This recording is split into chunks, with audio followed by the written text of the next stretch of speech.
I woke up at 7 o'clock in the morning so that I could start my taco soup, walk the dog, make some coffee, so I could be ready at 8:30 to start the show prep, to then start the show at 9 because we were told we were doing the same thing we did last week.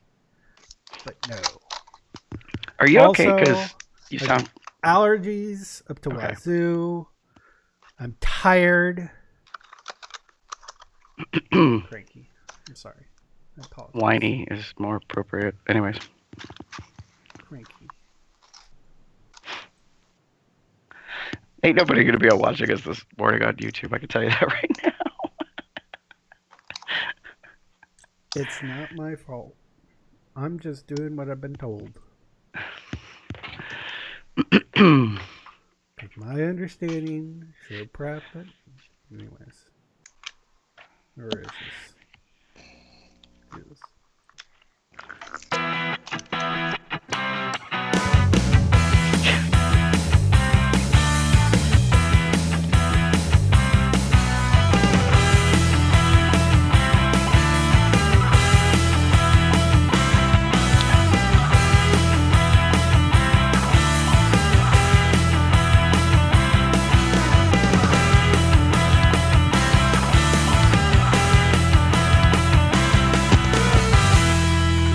It's October 1st, 2017. I'm Jeff. Who's your bear? That's right. I am your bear. I'm Damon. I am Chester. This room is a pigsty, and you're a dirty pig boy. Dramatic pause. That makes Sorry. him Gary. Sorry, that makes me Gary. Don't live hurt stream on? nobody No. with your bad self. Welcome to Cubs Out Loud, the rare podcast of indeterminate length. Episode number 434. I guess it is on.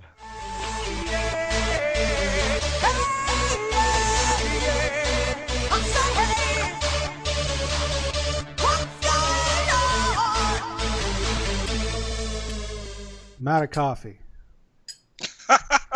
You're also topless. Yeah, and also, look, it is 9:30 in the morning. I got up over 2 hours ago to start the show about a half an hour ago, like we were planning to, because everything said to start at 9. Okay, so that's the And I'm fourth tired. time. I got allergies. Are you keeping tally marks?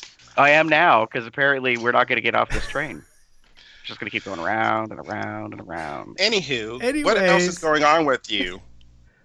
The last couple of days, I've been on a perception of completing the Sets Transmog collection in WoW. So I've yesterday, I don't know where the time went. I was just working on 2 or 3 characters, trying to get these pieces of gear so I can look good, so I can look pretty. It just, the next thing I know, it's 3 or 4 hours later. I'm like, what? Have I been doing this for that long? So it was weird. And that's my goal for right now for the expansion, besides my rating. So, which also means I need to do Vantis runes and such like that for my raid team. I'm gonna be just working on these transmogs. That's trying to complete it. On my mages, I've got 38 of 47 sets completed. So, but I got 12 other classes to complete. So, anyways, what's up with me, Damon? So fancy dinner. So this week is Greater Cincinnati Restaurant Week for the fall. They usually do one in the spring and sometimes the summer. There's a lot of them. There's Greater Cincinnati and there's downtown. So anyway, but this one was the Greater Cincinnati one. Due to work schedules for everyone and other things, we only were able to do one place this time around. But we went to Boi na Brasa, which is the Brazilian steakhouse. So it was all the meat all the time, and a salad bar and dessert, and it was amazing. For $35, it was great. So all the meat up in my face. What's the name of this place? Boi na Brasa, BOINABRAZA. So it's a Brazilian steakhouse. So Right. like Fogo de Chao and other places. Yeah, and it's the only time I go is during restaurant week, because you don't get all of their like normal selection, obviously, but you get a limited selection of, like, if I'm remembering, 8 to 10 meats, pork, chicken, several like sirloins and whatnot. And they had lamb this time around, rack of lamb, which was amazing, and a garlic rubbed or garlic parmesan pork chop. It was just really fucking good. So me and Jim went with our friends Ben, who's been on the show, Stick, and his boyfriend Rob. And it was, like I said, it was a really good time, and it was, like I said, all the meats. It was meat up in the face. So, and the desserts were really good. So, yeah. Food. Chester. I'm glad that you clarified that you didn't get the full menu. Oh, yeah. Because when you said it was only $35, I'm like, aren't they usually like 50, 55? Yeah. When I was living in Winnipeg, there was a Brazilian steakhouse that opened. The name of it was Carnival, and it was about $50 per night. Yeah. And I realized one day that they were open for lunch, and the lunch price was only like $27. So I decided to go there for lunch one day, and they had almost a full menu. There were like 4 meats that weren't on there, and I'm like, I'm okay with not getting the 4 meats if I'm gonna save $23 on this. Yeah. Yeah. The going during the restaurant week, I think, is always a good deal. We don't do it every year, only because it can sometimes be just so much. You can only do so much meat. I mean, most of the time. You can only take so much meat. Yeah. Everyone has their limits. Exactly. So what else is going on, Mr. Chester? So you know that meme from Toy Story with Buzz Lightyear saying to Woody, things everywhere. Mm-hmm. Well, if I created one right now, it would be puppies everywhere. Yep. So, I had a puppy friend over yesterday, and Mm-hmm. and it was also the Ohio Valley River Puppy Contest here. They held it at AWOL. So we went to that last night, and there were probably 100 or so people there, most of which were puppy.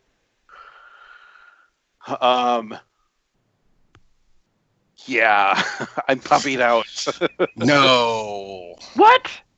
No. I did not think that was possible. It is totally possible. The amount of barking and the woofing and the people, coming up to you wanting to be pet, and it got to be overload. Wait. Are we saying that Shutter, the service pup, cannot service everybody? Who said I was servicing anybody? Is that not your, pup, part of your pup identity? It is, but I wasn't playing with anybody. I didn't mean playing. I meant it is an assisting, not like brown chicken, round cow. I'm not part of any kind of groups here yet. Who says you have to be? Just there being a spectator. So wait, did you go as Chester or did you go as Shutter? No, I had my uniform shirt on, but people in the community don't really know me like that, and I'm not really part of the community yet. Then you didn't wear your hood. Correct. Okay. I wore my uniform shirt, but I almost always wear my uniform shirt to an event of that nature. Okay.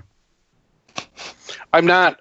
While it was interesting going to the bar last night because I would say I knew about 20 people there, and that's not quite like me. In coming to Columbus, to me, I still feel like I'm in a new city. Like I'm new here. I don't know people.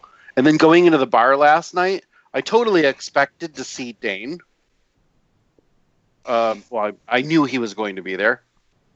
I figured I would see a handful of other people that I know throughout the community, particularly like the guys that we go gaming with. But that was about it. And then when I walk in, and I'm getting bombarded by people coming up to give me hugs because they're excited to see me. Aww. I'm just like, fuck am I? Who are you people? So that was really nice. And I had my friend with me, and it was nice to be able to introduce people to other people that I know. And I was like, wow, I actually know everybody here. Not everybody, but a good a good amount of people. Of them. Yeah. Yeah, it was nice. It's a good feeling, one that I haven't had in a really long time. So that was nice. So yeah, and then later today, OLA, I think that's the name of it, the Ohio Litter Association. Yeah, OLA. They're sponsoring a puppy brunch, which is, I don't know why they're calling it a brunch, because it doesn't start until 1 o'clock, and it doesn't include breakfast items at all.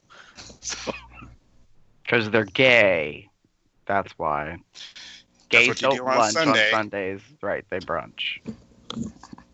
Yeah, but usually brunch happens at like 10, 11 at the latest. So, Chester. But wait, maybe mimosas or Bloody Marys will be available, and that is, I think, the classic sign of brunch. So they could be. I mean, I'm not going to go there and judge them because there isn't any breakfast items, or they're not serving mimosas or Bloody Marys, but it's at the same time, it's like, this isn't really brunch. Are you serious? Because this is going to be full of gay men. I can't imagine people not judging. Girl, there's no liquor. There's no potatoes. There's no eggs. There's no corn. What kind of a brunch is this? Pretty sure it's going to be hot dogs and hamburgers. There will be plenty of judging. There will be plenty of judgment. That is the gay way. Oh, I'm going to be judging some shit for way different reasons, but we can talk about that off air. Oh. For those of you that aren't aware, I think our producer forgot to mute his mic, so that pounding you hear in the background is not someone pounding their meat. Jester, anything else about what's going on with you? No, that's about it. Oh, Trident. That's putting it on. Oh, Trident. Okay. See, again, I'm not really part of any of the communities down here yet, but I've gone to a few of the functions, and people that are part of the community, like members and whatever, they all know who I am through Dana and Joe. So I think I've mentioned this on a past show. It was weird going into one of these events and having people that I've never even met or know anything about come up to me and talk to me because they know me through them. And yeah, it was, last night was a little different because now that I've met a bunch of these people and they're coming up and saying stuff, I'm a little bit more comfortable with it. Yeah. But I don't. Go on. No. It can always be interesting. It's always a adjustment to, like, you're new, but you're not new, but you're still new, if that makes sense. Oh, I do want to point out this was interesting to me. So, for those that do know him, Dean Gage, I don't want to say his real name. I'm going to use his Facebook name. Dean Gage, also known as Pup Trash, who used to live in New Orleans. He just moved to Columbus last week. Oh. And Brady, Pup Tibbers, was there also last night. And it's funny because Brady and I were out on the patio having a cigar, and Trash had come out there, and we were standing there talking, and all of a sudden Brady and Trash are like, "Hi, my name is Brady," and "Oh, well, hi, my name is Dean." And I look at him and I'm like, how the fuck do you two not know each other? For as many events that they both go to, I'm surprised their paths have never crossed until now. And yeah, it's interesting. I think, but then again, sometimes that 6 degrees of separation is actually 6. Like, sometimes, like, some people don't necessarily always cross.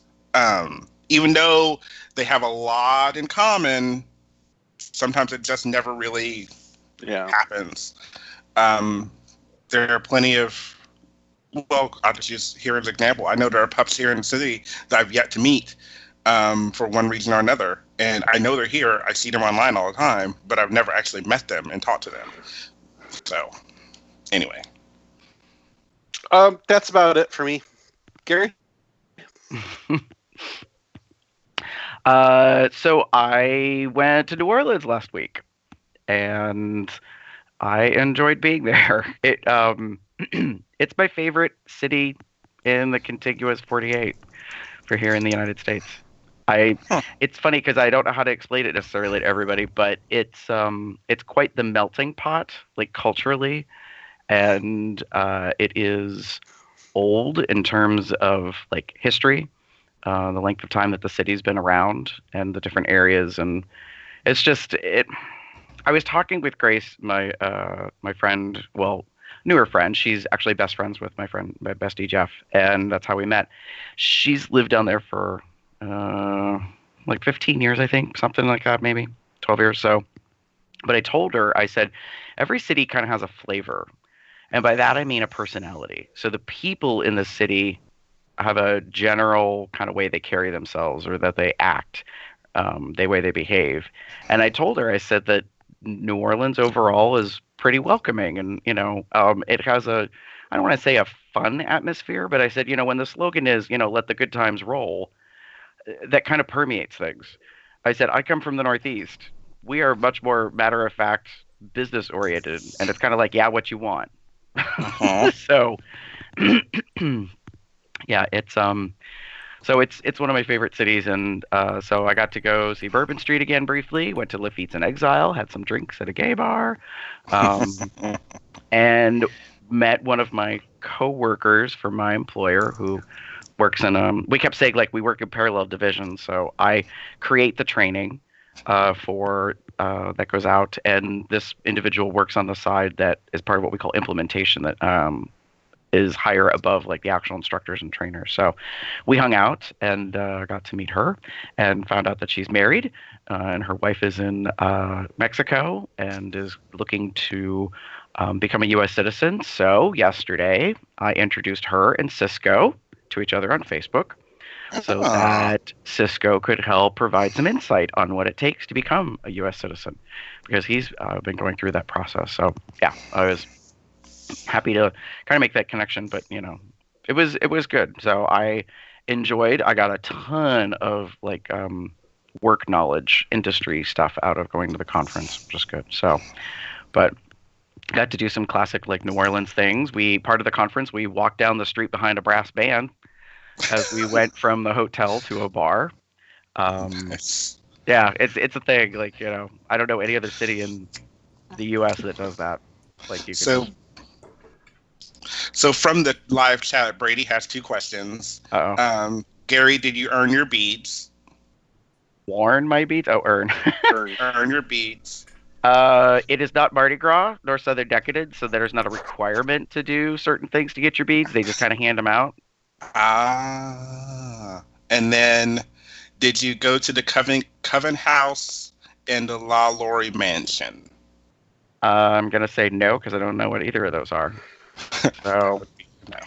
Which is funny because people have expectations, kind of like Chester. You had messaged me about going. Some people didn't know that. Like, this is, I think, my 6th time being to New Orleans.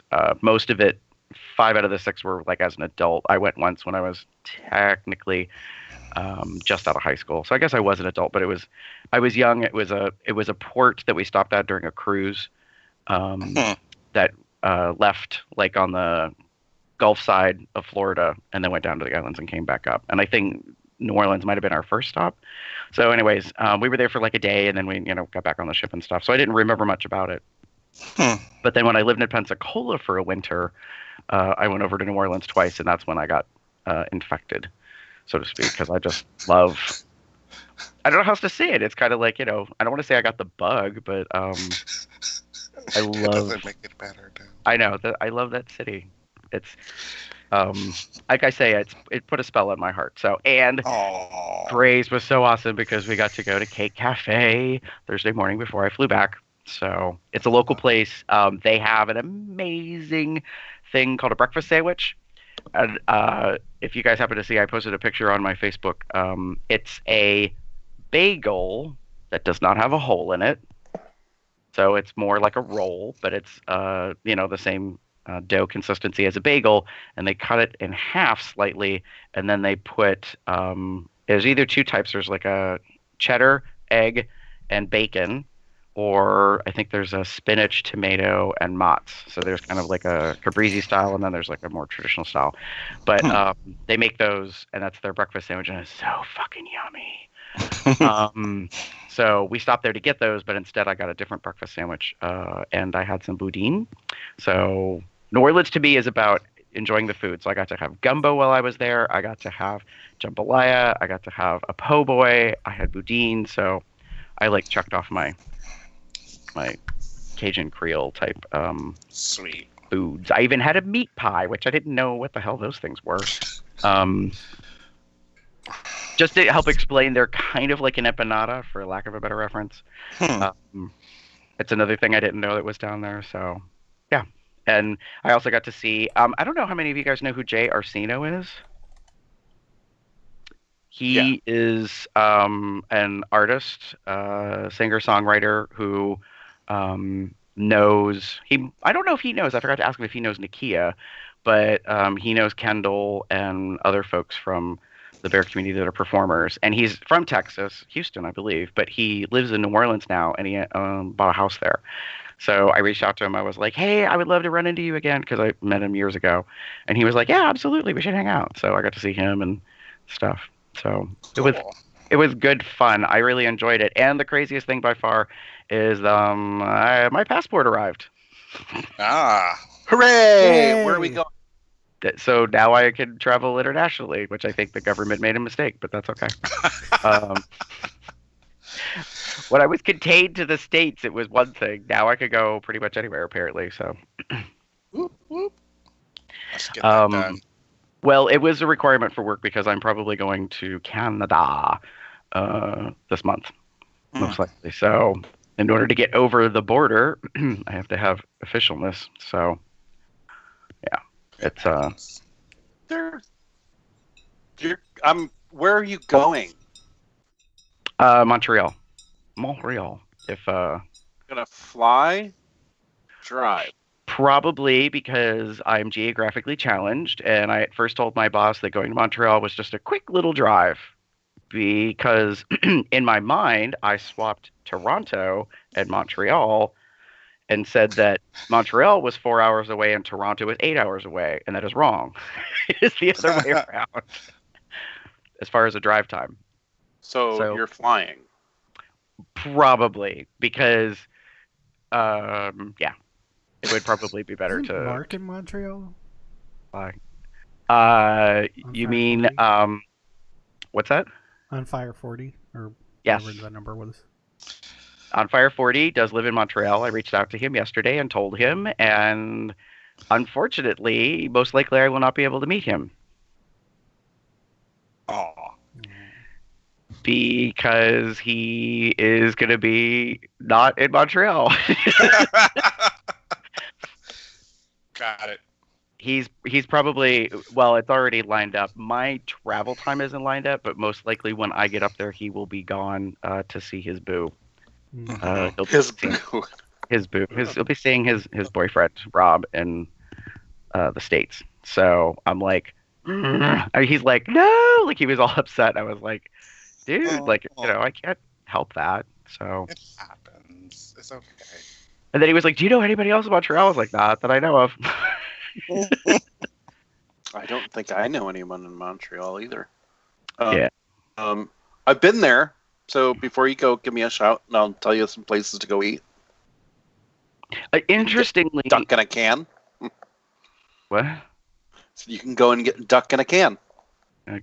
I'm gonna have to find out what that is, I guess. Have some Duck in a poutine can. for me.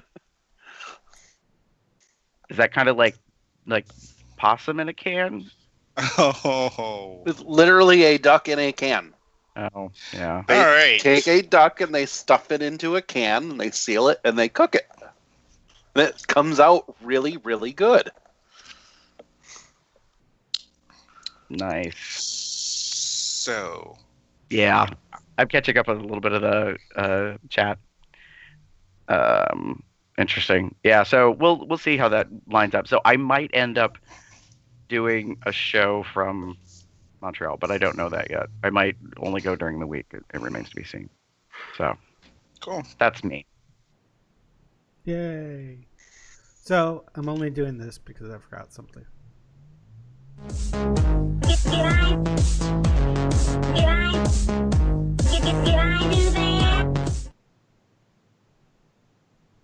Somebody's got Jeffrey, Thank you. what did you do? I had lunch with the movie bear. Ooh. So some of the movie bears were in town for Fantastic Fest, and it just happens in order to not have to use PTO. Brad actually was working on site at Apple, which happens to be the same place that I work at. Wait, what? Oh. So You hooked up with him at work? I had lunch with him. We went to He Cafe had Max. lunch. He didn't have a nooner. Get it right. I mean, it was at noon, but all it was lunch, and I mean lunch. He had a calzone. I had a BLT sandwich, and we had a nice little time at lunch, and we took a couple of selfies together. One for him to post on his movie bear stuff, and me to post on Cubs Out Loud. So. You probably saw it. So he is a sweet, sweet guy, and he gives awesome hugs. I will tell you that. Sweet. So I had a really nice time with meeting up with Brad. So if he's either back in Austin and is working on site, or maybe if I'm badged by that time and we can like actually do stuff because I got money, that would be fun. But I'd like to do that again. So. Sweet. Well, that's pretty cool. Speaking of movie bears, I watched the original Blade Runner last night. Uh-huh. It's not, from what I know, available for rent really anywhere. Oh, wait a minute. You didn't watch. Technically, you didn't watch the original Blade Runner. You watched the final cut version of Blade Runner, if I remember correctly.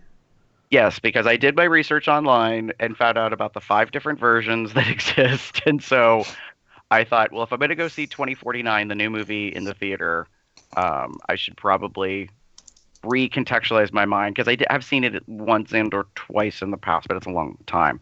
So I wanted to see it again. So I made a point of watching the final cut, which is Ridley Scott's official director's version, so to speak. Which is not the director's cut. What? It's the final cut. It's There is a director's cut, but there's also the final cut, which is the final cut, which is totally really Scott's final cut of the film. It's complicated. There's a reason why there's 5 different versions. Yeah, there's a wiki page. If you go read it ad nauseum, you can catch up on all the different versions and the nuances and the changes and the blah blah blah blah. So, but anyway, there's yes, Chester. There's another movie that's coming out it's a remake of something. What's the name of it? Yeah, that's Flatliners. I want to go see that one. Well, to clarify, 2049, Blade Runner 2049 is a sequel. Not a remake. Okay. So, because the original Blade Runner is said to take place in 2020, which is, like, it's not stated in the film, I believe. Technically, it just says, like, early 21st century. But, yeah, and what was creepy about watching the original is that some of the replicants, the androids, were made in the past year. So, like, their data comes up on the screen in their file of information, and it says, like, I think the one that, like, it was one of the first ones that said April 10th, maybe, 2017. And I was like, whoa, like, that's just passed. Like, it's odd to see a film made from back in, like, 79, 80, 81, and then, you know, how they were forecasting a future, so to speak. And then being like, yeah, we don't have that version. We don't have flying cars. We also don't have a world that, you know, looks dirty, grungy, and awful. So, yeah. But yeah. So, yeah. Did you? I think you had said that you and Brad had talked about doing some crossover stuff, maybe between Movie Bears and us. Yeah, we haven't like finalized anything, but cool. Oh, we are open. I don't know, something like that. Willing to receive ideas, or give ideas. Party. It's a positional thing, I'm sure. Anyways, Party. Let's do this. Now, whoever thought we'd be doing commercials? I know I sure as heck didn't. Being that we're a smaller scale podcast, we don't have advertisers knocking down our door to give us money, and that's okay. Which is why we want to take a moment and tell you about 2 really great ways you can support Cubs Out Loud. Over the past 9 years, COL has produced hundreds of audio episodes, and now we have matching video episodes for you to enjoy. This year, we introduced the new COL logo and launched our new merch store over at Zazzle.com/CubsOutLoud. Or you can also use the COL merchandise link on our podcast website to pull up the online store.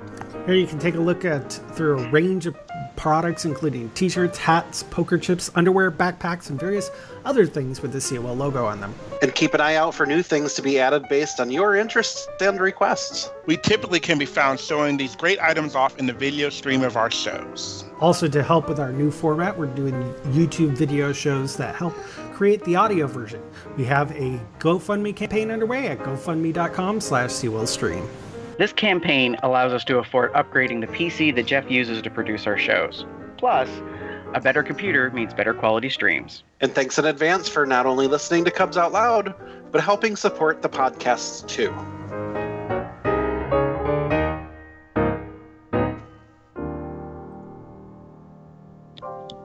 I'm not wearing anything, so I don't have anything to contribute.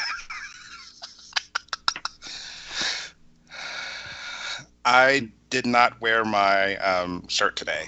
I will probably wear it next week. But I think Gary has on his famous hoodie. Why is it famous? It's just a hoodie. Well, I think you're also the only one here with a hoodie. So. Yes. Oh, well, that could be true. Yeah, this is the original chocolate brown hoodie, the very first thing I got, and the reason I'm wearing it is because the weather has changed. So, Yep. Yeah, it was like in the 50s, like in that. So it's autumn or fall is on its way. It's arriving. It's upon us. Winter is coming. Yeah, well, winter can edge and hold off for a while. I'm not ready. Nice. All right. Yeah. So with that, I think it's time for this.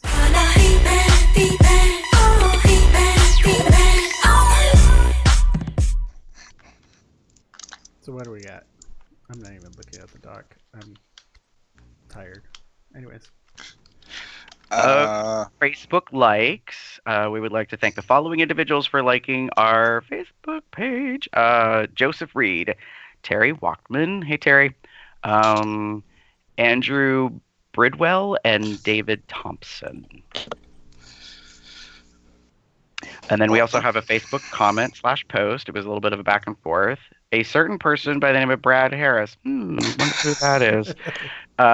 Said, so great hanging out with you, Jeffrey. And then, interestingly, I hung out with him before it was cool.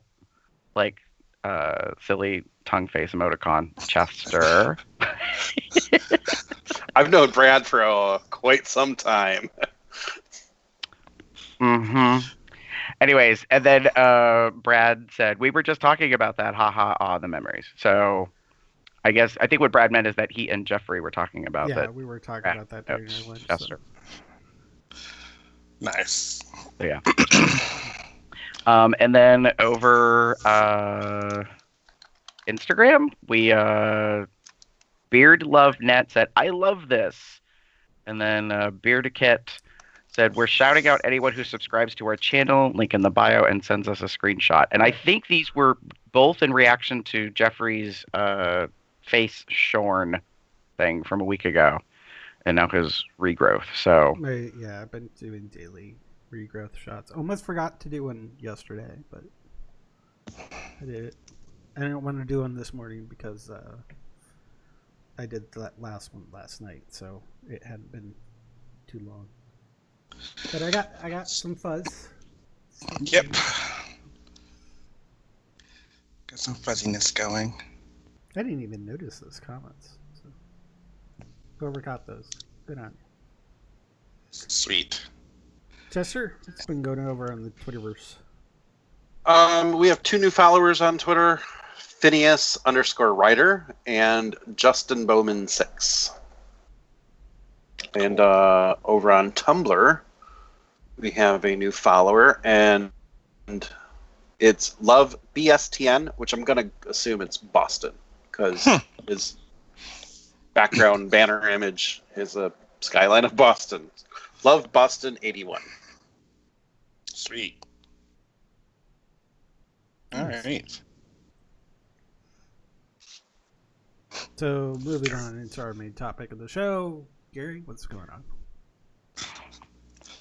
So today's focus is on the artist known as Tom of Finland. For those of you that are not aware, there was a gentleman, he has now passed on, but he was from Finland, and he was an artist that in a time in kind of like Western, history, Western countries, I should say, he was doing things that were, in a way, dangerous. He was doing erotic, pornographic art style drawings that could have landed him not only in jail, but potentially, been very bad for, his life, so to speak. But that, very interestingly, created a culture. And there's a biopic that's coming. It opens in 2 weeks in New York, and then after that, I think a week later in San Francisco and LA before it expands to other cities. And I've known of it probably for about a year or more. Actually, Finland, the country has adopted the film. They're very proud of it. And I believe they've submitted it for the foreign film category for the Oscars. So there's a couple of links that we're going to provide, including the trailer for the movie, and then also the Tom of Finland Foundation and that. So if you go to, I don't know how I want to say this. If you see this certain art style, it's mostly all, I don't know if there's that much in color. I wanted to say it's all mostly in black and white. I don't think I've ever seen anything in color. I'm thinking some newer stuff, in the 80s, might have been done in color.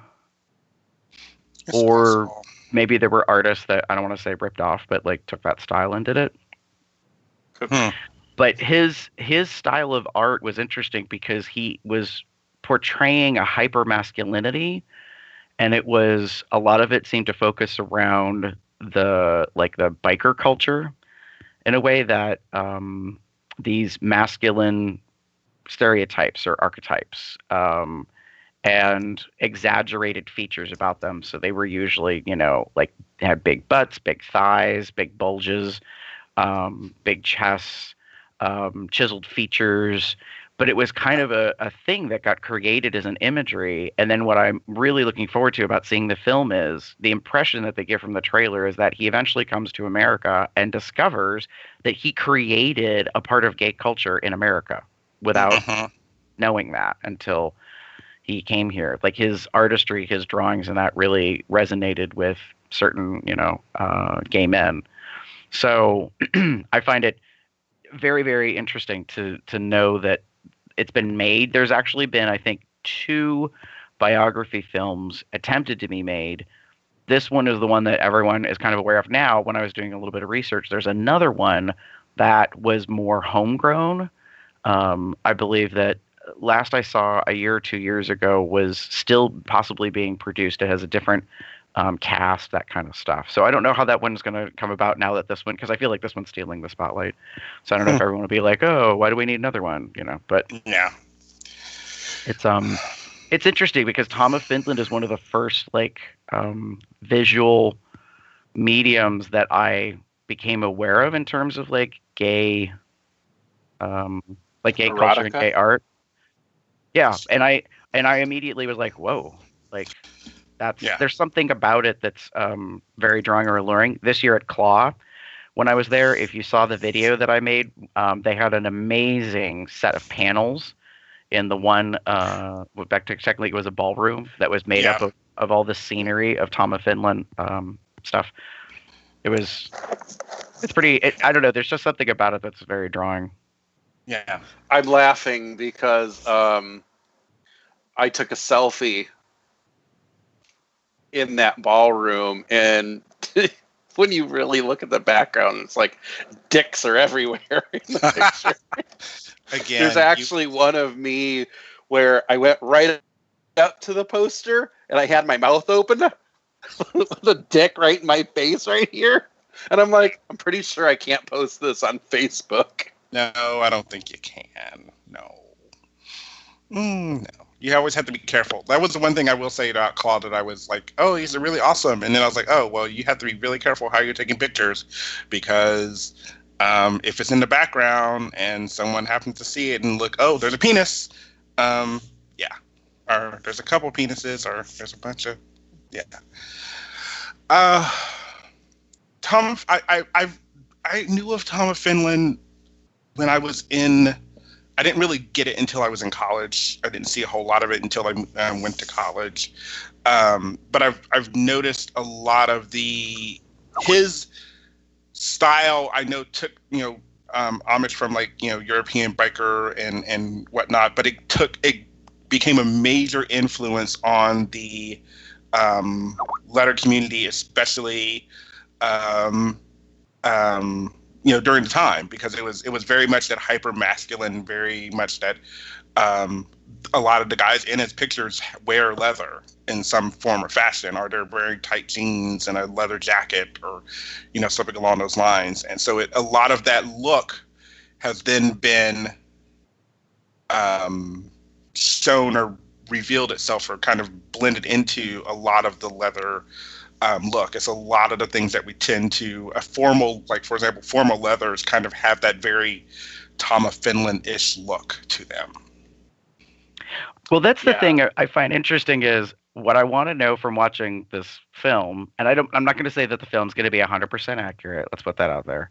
Yeah. But what I want to know is if the film will show whether the culture and the look came from his artistry, or if his artistry was actually showing part of a culture that exists. Do you know what I mean? It's sort of a chicken and egg question, which came first. Because to me, they're synonymous for quite some time. And still to this day, in a way, I think there is some of the leather look or the way a person, presents themselves that has that, I don't know, I guess kind of that visual concept to it. But I think, times have adjusted as well, to current trend and that kind of thing. So Yeah. I know I've mentioned it before, but the leather scene in Europe is very different in the way that the leather scene is here in the United States.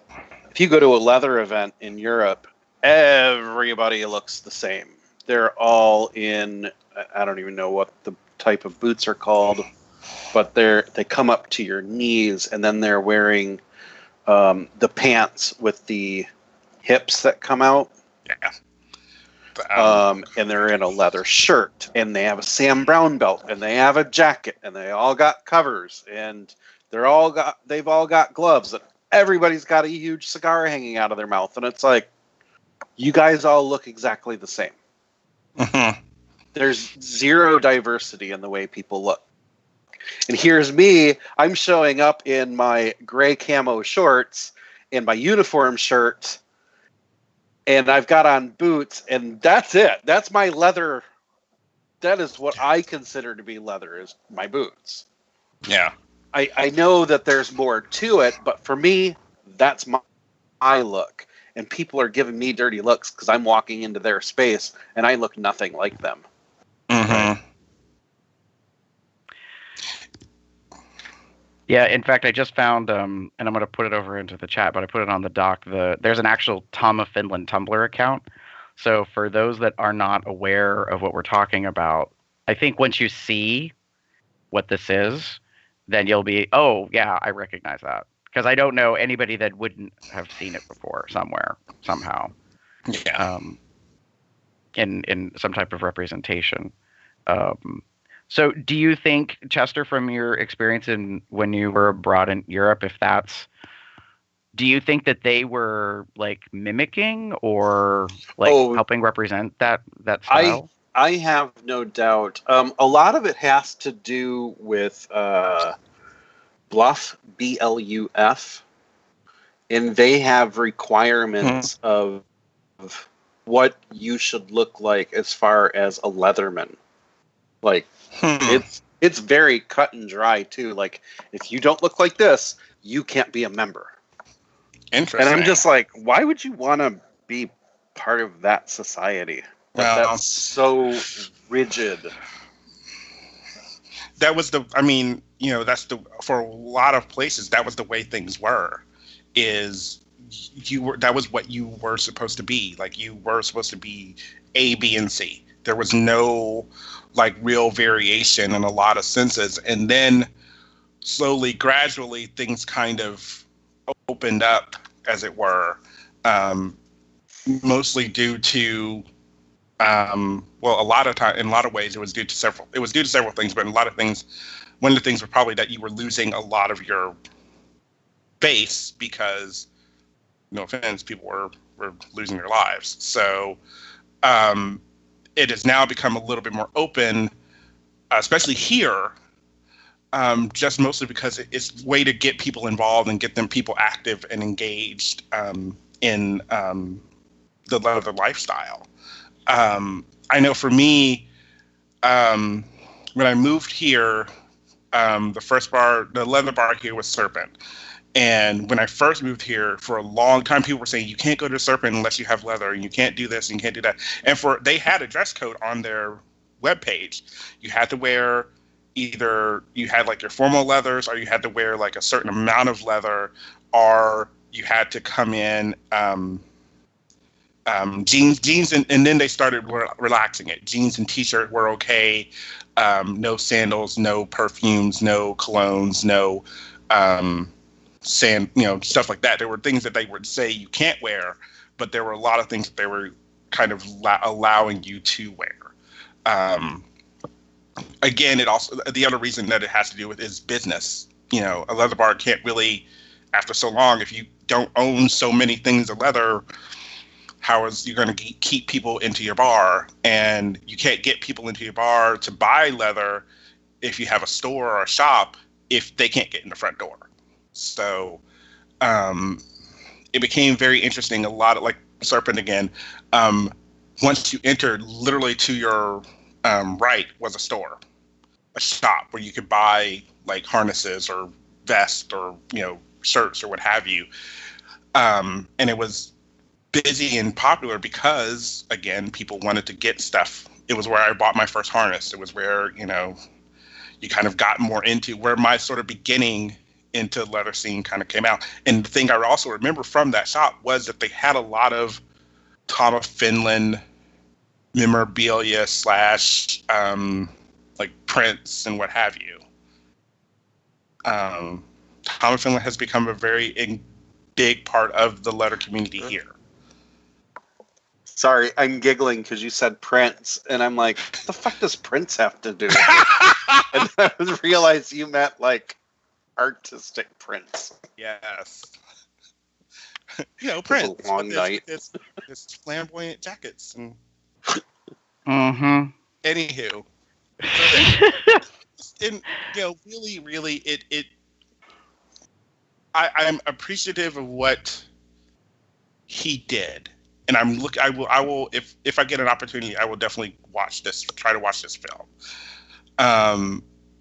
because it took a lot of guts at his time to do what he was doing, and to still do it, continue doing it. And then I know, if I remember the trailer correctly, he did come here and he was so welcomed and so loved that he stayed, or he was invited to stay here, something along those lines. I can't remember. Again, I'll watch the film to see what happens. But I agree with you, Gary. I want to know which came first. Like, I know that Tom of Finland had a lot of stuff that was related to European, leather culture. So I'm wondering if that happened. Tom of Finland gained a popularity in Cincinnati, in the United States, and because of that, it evolved into creating the look here and building from there. I could see that potentially being the case. Yeah, I mean, it put a face on a certain aspect of gay men. Like I said, there's a hypermasculinity to it. And it's funny because if I had to think about it, this is going to be a really warped analogy. It's like the gay male version of Ken from Mattel, like Ken and Barbie. In that it wasn't so much about a toy line. It was about a like exaggerated look. Now what is a little scary to me is I believe in the movie they found actors who look a lot like his art style, which always, like I said, kind of had some exaggeratedness to about it. Not like overly done, but I mean, like not every man has like a 9 or a 10-inch dick, but they were, very physically fit. Like I said, chiseled features. They were kind of triangular or trapezoidal shape, like broad shoulders, narrow like waist, kind of thick thighs and stuff like that. So, and I'm looking through this this Tumblr that I had linked.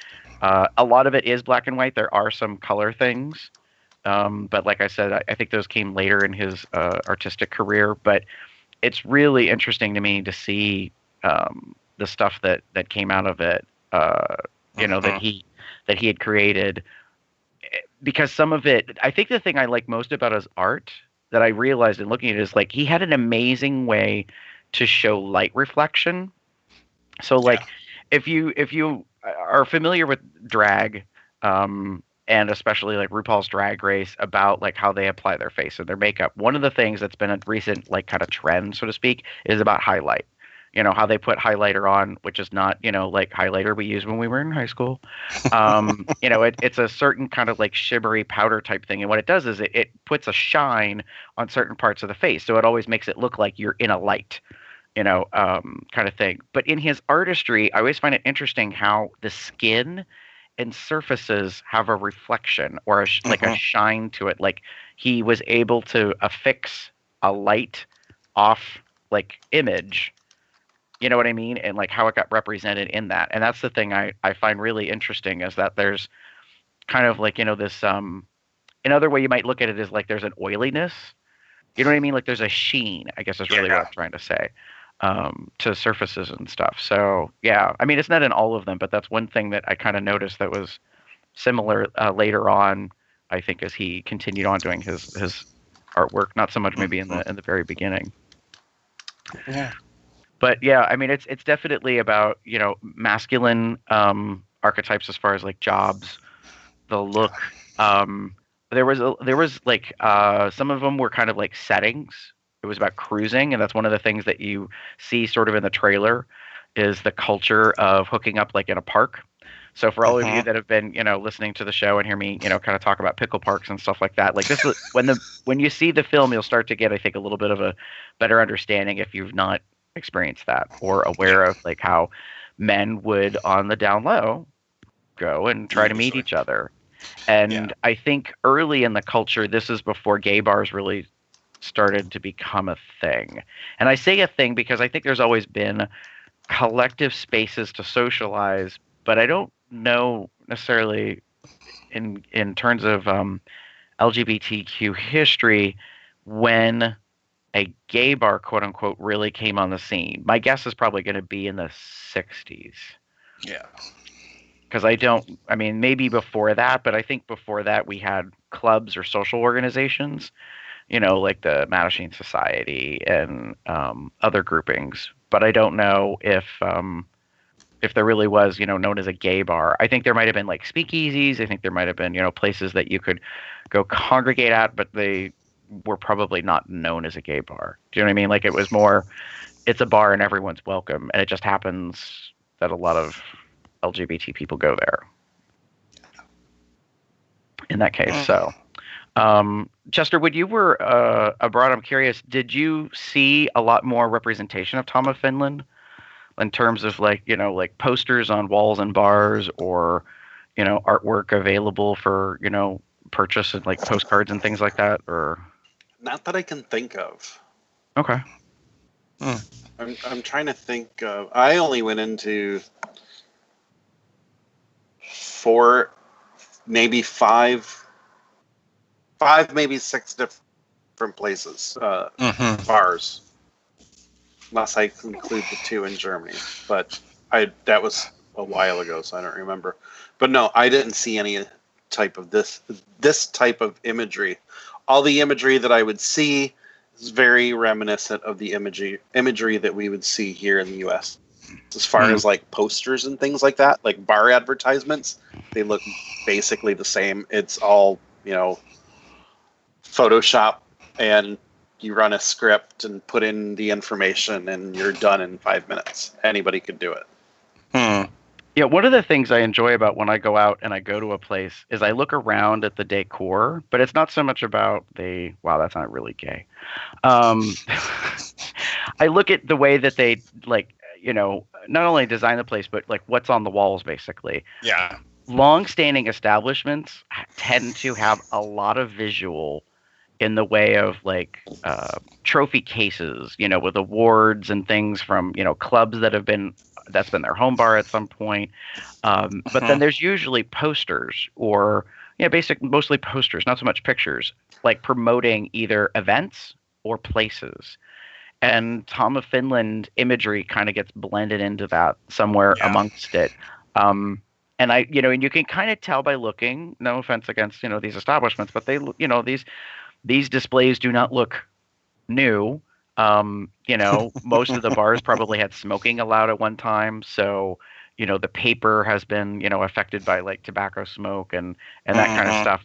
And this isn't a criticism, but like it kind of lends some authenticity, like, so to speak, to the vintage of, the longevity of wherever that place is. Like, I have not been to the Lone Star Saloon, but that's a place where I would expect to see, when I walk in, I'm going to see things not only that I've seen before, but I'm going to be able to be like, oh yeah, like that's kind of from, like the 80s, the 90s or whatever, as opposed to just, I don't know, like walking into a dance club where it's all like neon and glass and steel and, and all I'm going to see is, new glitzy, promotionals for the upcoming drag show or strippers or whatever. It's interesting that you're describing that dichotomy because the Eagle in London. Now that you mention it, I do remember seeing a display case with some of their old advertisements. There may have been some Tom of Finland stuff thrown in there. Yeah. But I do remember seeing things like pins and patches and old, just like postcard type flyers. But what's interesting is the bar itself, you wouldn't know that that's an eagle. At this point, it's a name. It is not. For me, when somebody says a city name and they're going to the Eagle, I'm like automatically assuming that it is a leather bar, and there's a kind of aesthetic that's involved there. There's hypermasculinity involved there. The London Eagle isn't like that. It's neon. It's, as you said, it's glitzy. It's a club. They've got big plush seating arrangements for like a group of 4 or 5 people to like sit in a curved booth so they can look out. Interesting. It's not a leather bar. But it is Eagle. It's the same Eagle you would find here in the States, but it's not a leather bar anymore. It's been revamped into something else. They've just kept the name. It's interesting. Still technically an Eagle. Yeah, it's interesting that you say that, because in Pittsburgh there was an Eagle bar for a number of years, and the Berg Bears, when I was involved as an officer, that was our home bar for a long time. And that was one of the interesting things out of towners would say. They would show up and be like, "Oh, well, this is a different version of an Eagle," because they would think more traditional U.S., Eagle bar style, which is, like we said, there was a dress code at one time, to be able to get in, and this was a tall, like kind of small footprint building. So there was 1, 2, 3, I think 4 stories, and you came in, obviously on the first floor where the main bar was, and then and there was, if I recall correctly, no elevator. So it was all stairs to go up, and the first landing is where the coat check was, and then you can check the second floor. And they had the the dance floor and this other stuff. They had a stage, on the very top floor where some shows and things had happened. But it was interesting because people would say, this is not exactly what I would expect. And I think culture-wise, things kind of shifted with time. And like you were saying, Damon, like bars had to figure out how to stay open. So they reduced the dress code, or altered that to allow there to be business. And so I'm wondering if the film, for Tom of Finland is part of a generation of our community saying, hey, we need to not forget about this. Like, this is a part of where we come from. This is who, we identified with at one time before we go, say another 5, 10, 15 years, and then it just kind of fades away. Yeah. I think of it in terms of how, like, there was the Stonewall movie recently that we're trying to claim our history, own it, and present it and put it out there so that it doesn't get, forgotten by future generations. Yeah. And that'll be the thing. Like, one of the things I'm kind of looking forward with this movie is kind of seeing what they do with regards to historical and bringing in the perspective of like now. Is there going to be something about, because there's the Tom of Finland Foundation, there's other things out there that are current that, if you are a baby gay, you may not realize what Tom of Finland was, and it would be nice to know, that part of the history of us. So, because it was an important part in some capacities, in some areas, it was a very big part of our history. Mm-hmm. Yeah. Cool.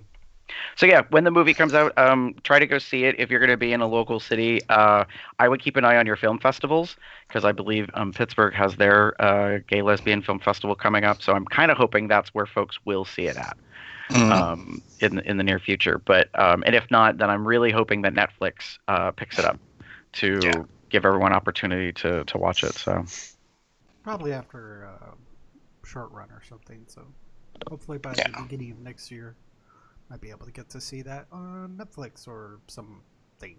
Maybe Amazon will take it. Who knows? We'll see. And with that, Sounds like we're ready for the next segment? Question mark? Yeah. Okay. Yeah.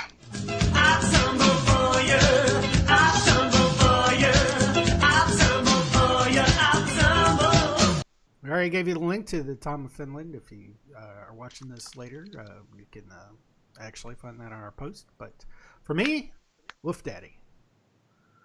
Big old daddy bear.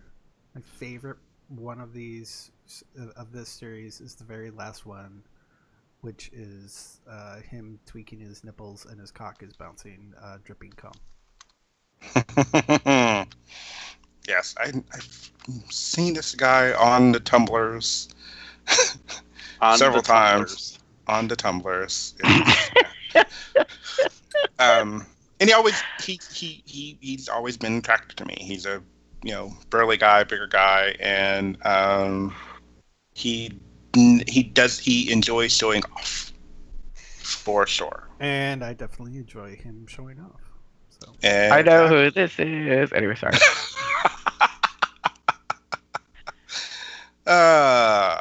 Nice. I'm Facebook friends with Nuts Tree. I'm not going to say his real name. We have not met in person, but I've teased him mercilessly about wanting to meet in person. So it would be kind of cool. A certain cub I know.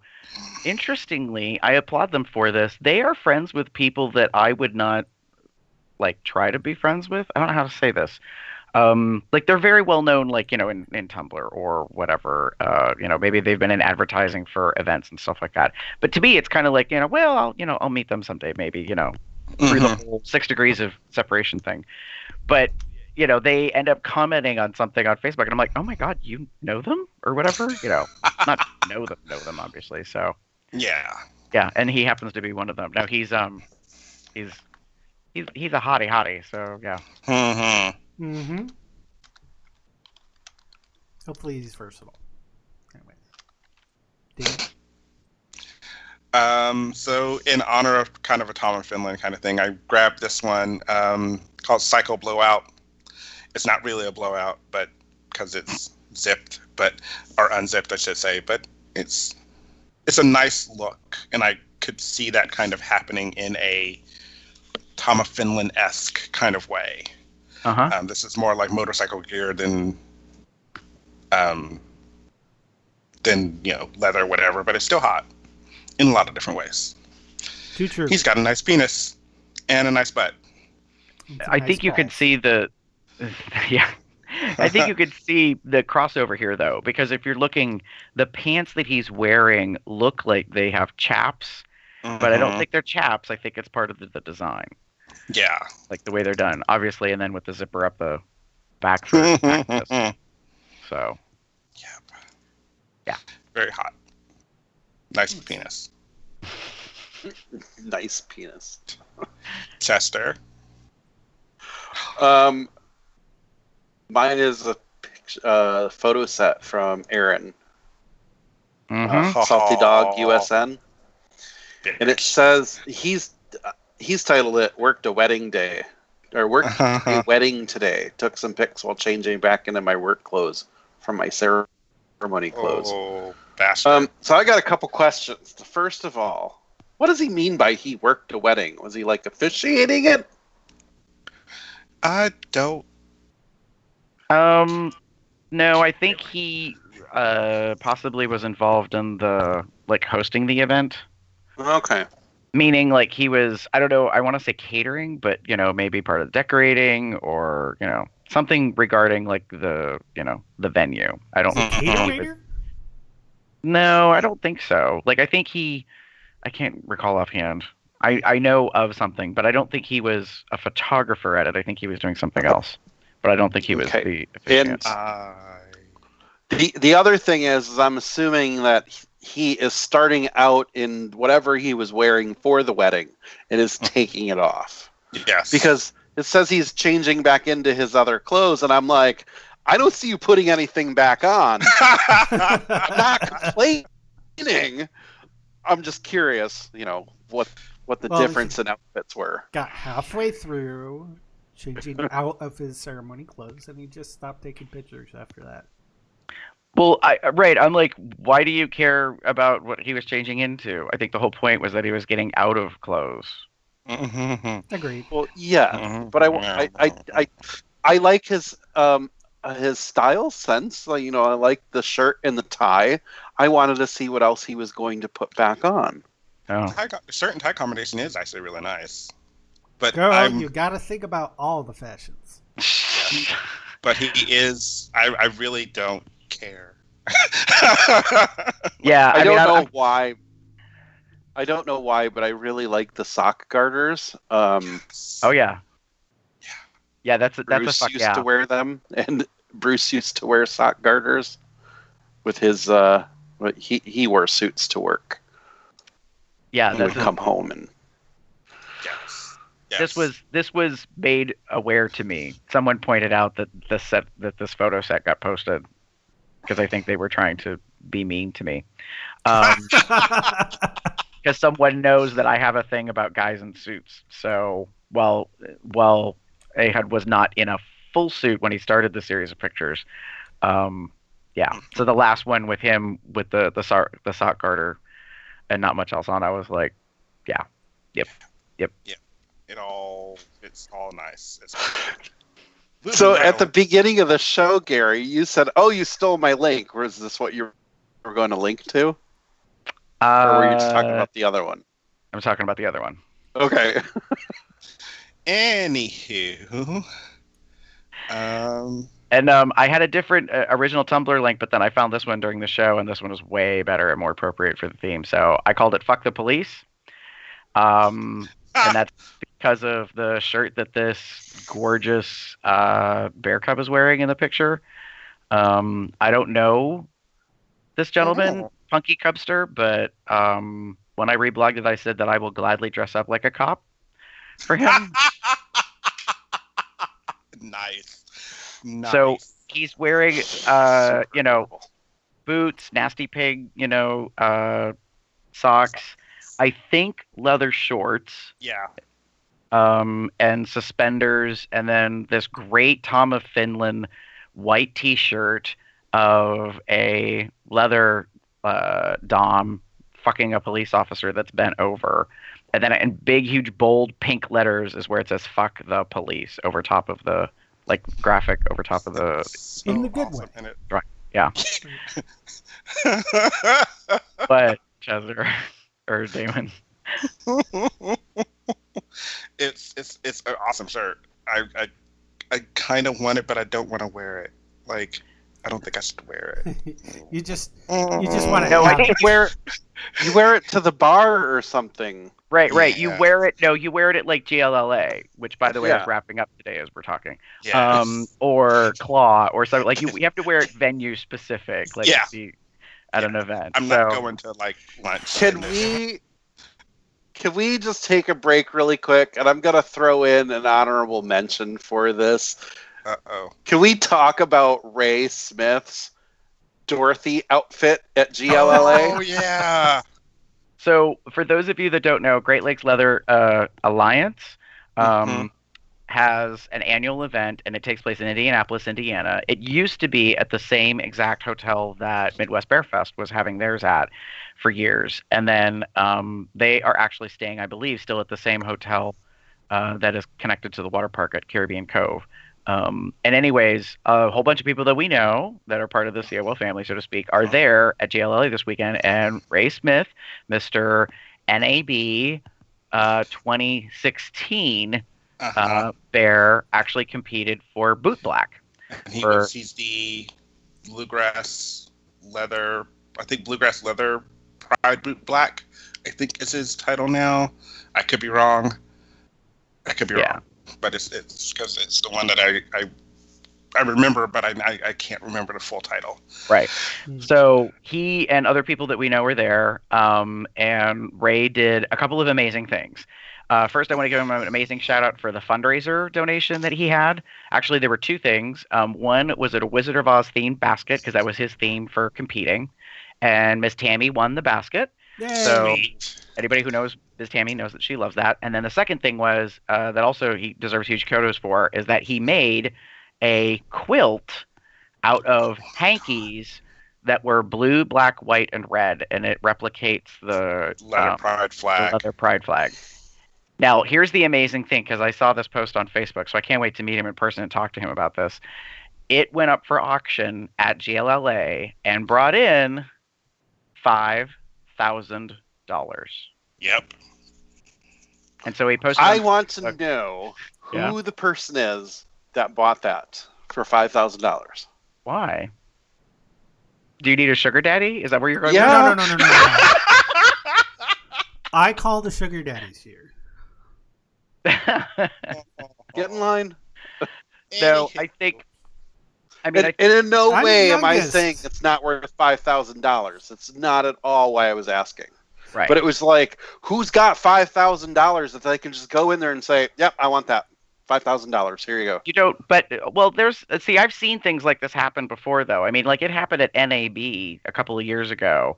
There was a couple of items that went for a lot of money, and a couple of things happen. Usually in an auction, people get competitive, so you start a bidding war. Some people have money that you don't necessarily know that they have. They may be able to write it off as, a donation to charity, because that's usually what these auctions are for. And that's what it was in this case. So Ray posted a picture of the quilt, and he said that it took him, I think almost 15 minutes to stop crying. He was so overwhelmed at the amount of money that it brought in. And I'm super proud of him. The quilt looks fucking amazing. It was, and everybody just kind of was like, oh my God, they didn't even know that he made the picture, let alone, that it been put in for the auction and stuff. So yeah, so Ray did awesome job with those two things, and he competed and he won. Yep. The title that he was going for. But what I found interesting is the theme that he decided to pick. If you saw his speech, because it got posted to Facebook, he talked about how he, there was a bar, I think, that ended up closing or going away. That was kind of a host or home bar. And he realized that based on the theme of, there's no place like home, that, while a building is a building, a business is a business, they can go away. And actually that your home is your family. And that's what he is, his concept, his theme is that he wants in his title year is for people to recognize that we collectively as an entity of people are a family that we create. And that we are the home that we make each other. Exactly. So, but part of Ray's outfit when he did his part of the competition for the speech is that he made himself a gingham dress and was dressed like Dorothy, but he glitterized the shit out of a pair of boots, and they're fantastic. Yeah. Well, he sent me the picture. I'd seen the speech. And then I sent him a message privately on Messenger because I was being a shithead. And I was like, girl, did you stone those boots? Which is a reference to last season of RuPaul's Drag Race. And at first, Ray didn't catch it, which I can understand. He's in the middle of GLLA, dealing with stuff. But he read it and he replied and he was like, no, they're glitter. And then about a minute later, he goes, oh, now I get it. Meaning, RuPaul's Drag Race reference. Well, I mean, I didn't expect him necessarily to pick up on it. In fact, I didn't expect him to reply. I figured everybody that's there I will hear from later. Yeah. So, he's doing a lot, and I'm so proud of him, and it's awesome. Congratulations. GLLA is a regional title. I think there is a international or national title that he would then go to if that's his choice and decision to make. But really, really awesome. I think he kicked ass all weekend, and yeah, congrats, go you. So on that, moving on into our links. Yeah, I'm linking a trailer to something on Netflix, which I think is really cool to watch. It was the Def Comedy Jam's 25th anniversary special thing.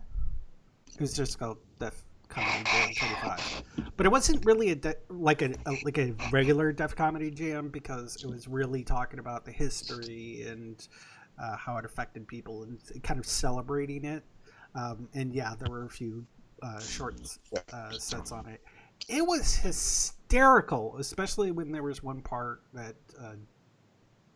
Dave Chappelle was doing, and he he just broke. He was screwing up, and he's like, okay, we're good. And they just go on for like 10 minutes, just random joking. It was completely improvised.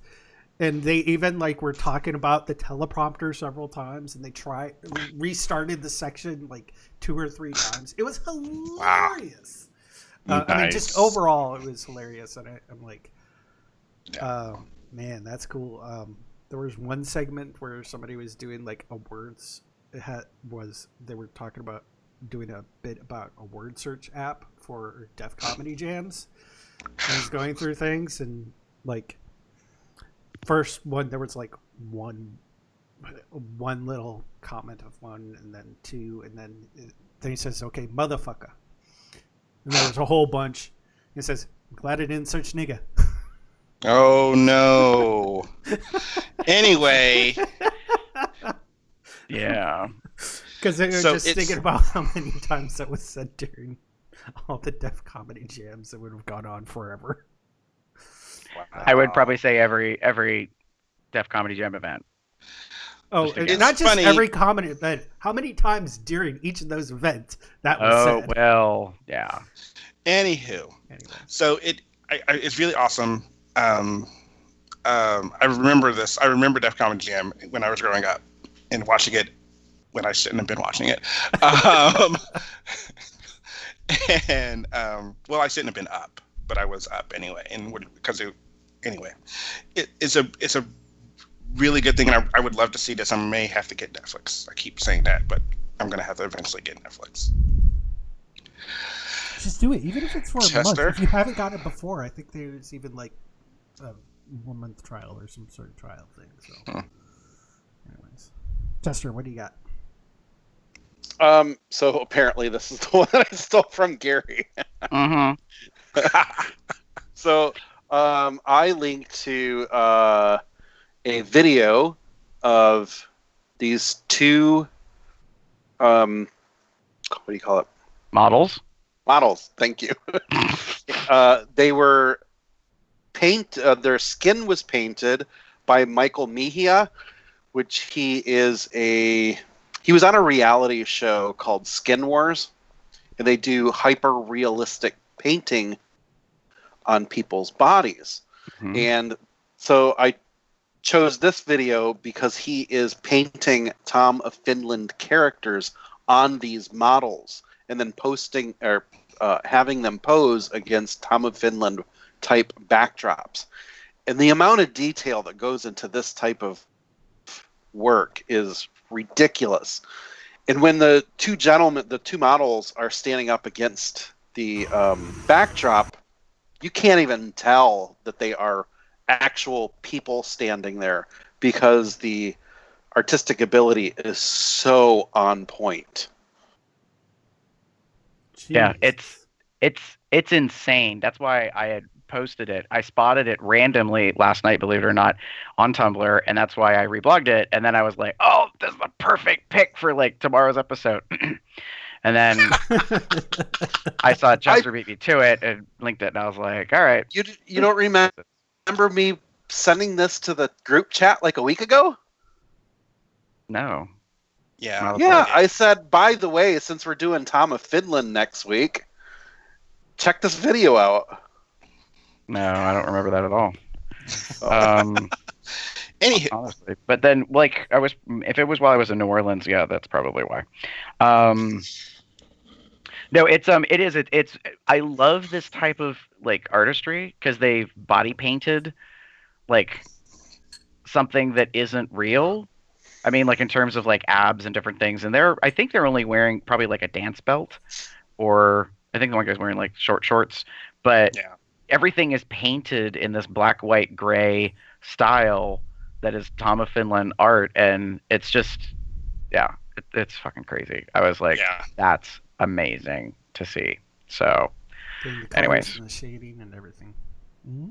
Yeah, it is crazy. Like this is what I would expect of it's going to be a weird way to say it. If I was to go and be surprised by something, like maybe like in a haunt or whatever, like they look like they literally melt back into the backdrop. Like you can't tell that it's really people until maybe they move or do something. So yeah, when I loaded up the page and the video wasn't playing and it just has that preview image, it looked just as if it was just a Tom of Finland drawing.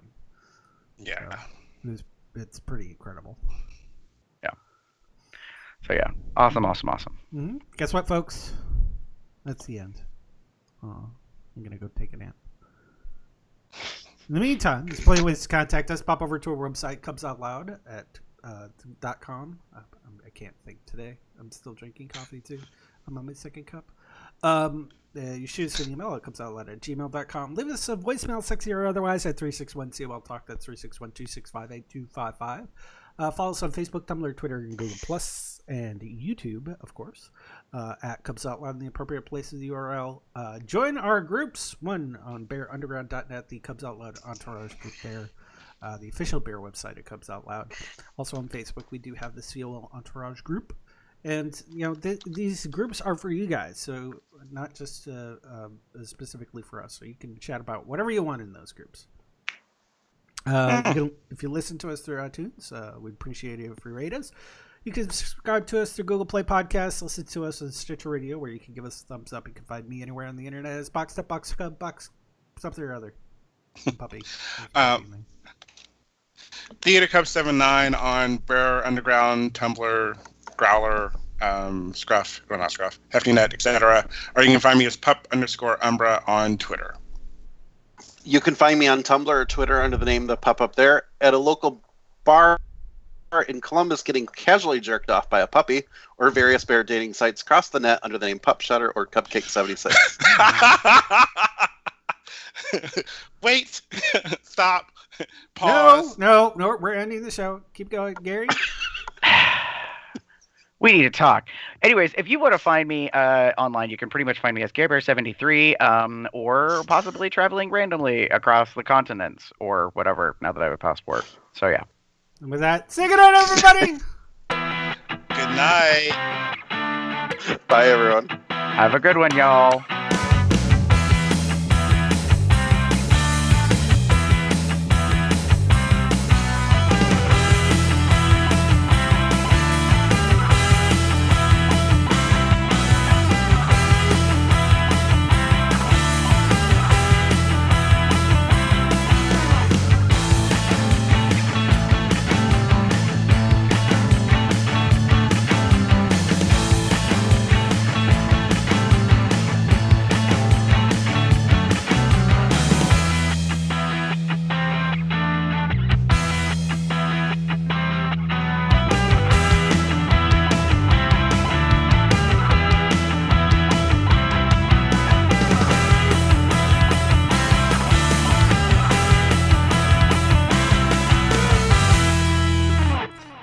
It looks like Chester is 2 minutes early for his heart out.